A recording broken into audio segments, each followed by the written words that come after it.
Friends எல்லாரும் எப்படி இருக்கீங்க? நல்லா இருக்கீங்க நம்புறேன். இந்த நாளிலும் நான் உங்ககிட்ட பைபிள்லேருந்து சில ஆலோசனைகளை பகிர்ந்து கொள்ள விரும்புகிறேன். லூக்கா 13ஆம் அதிகாரத்தில் 18 வருஷமாய் பலவீனப்படுத்துகிற ஆவியுடைய ஒரு ஸ்திரீயை பற்றி நம்ம பார்க்குறோம்.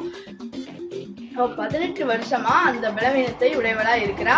அந்த அவ 18 வருஷமா எவ்வளவு வேதனைகளை அனுபவிச்சிருப்பா, அவ எவ்வளவு கஷ்டங்களை அனுபவிச்சிருப்பா, எவ்வளவு கண்ணீர்களை அனுபவிச்சிருப்பா.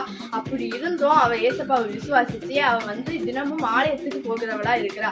அவ ஆலயத்துக்கு போகிறவளா இருக்கும் பொழுதே ஏசப்பா அந்த ஆலயத்துக்கு வராங்க. ஏசப்பா அந்த ஆலயத்துக்கு வரும் பொழுது ஏசப்பா அவளை பாக்குறாங்க.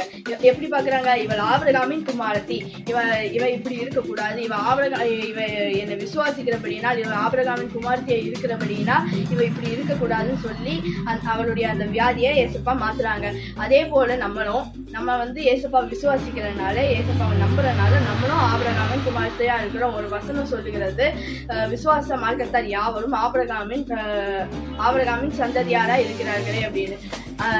அதே போல நம்ம ஆபிரகாமின் குமாரரும் குமாரத்திகளுமா இருக்கிறதுனால ஏசப்பா நம்மளை பார்த்து இவன் ஆபிரகாமின் குமாரன், இவன் ஆபிரகாமின் குமாரத்தி, இவன் இப்படி இருக்கக்கூடாதுன்னு சொல்லி ஏசப்பா எனக்கு என்ன வேதனைகள் இருந்தாலும், என்ன கஷ்டங்கள் இருந்தாலும், என்ன பிரச்சனைகள் இருந்தாலும் ஏசப்பா உங்களை இந்த நிமிஷத்தையும் இந்த வீடியோ பார்த்துட்டு இருக்க நேரத்தை இம்மீடியட்டா ஏசப்பா உங்களை விடுதலை பண்றவங்களா இருக்கிறாங்க.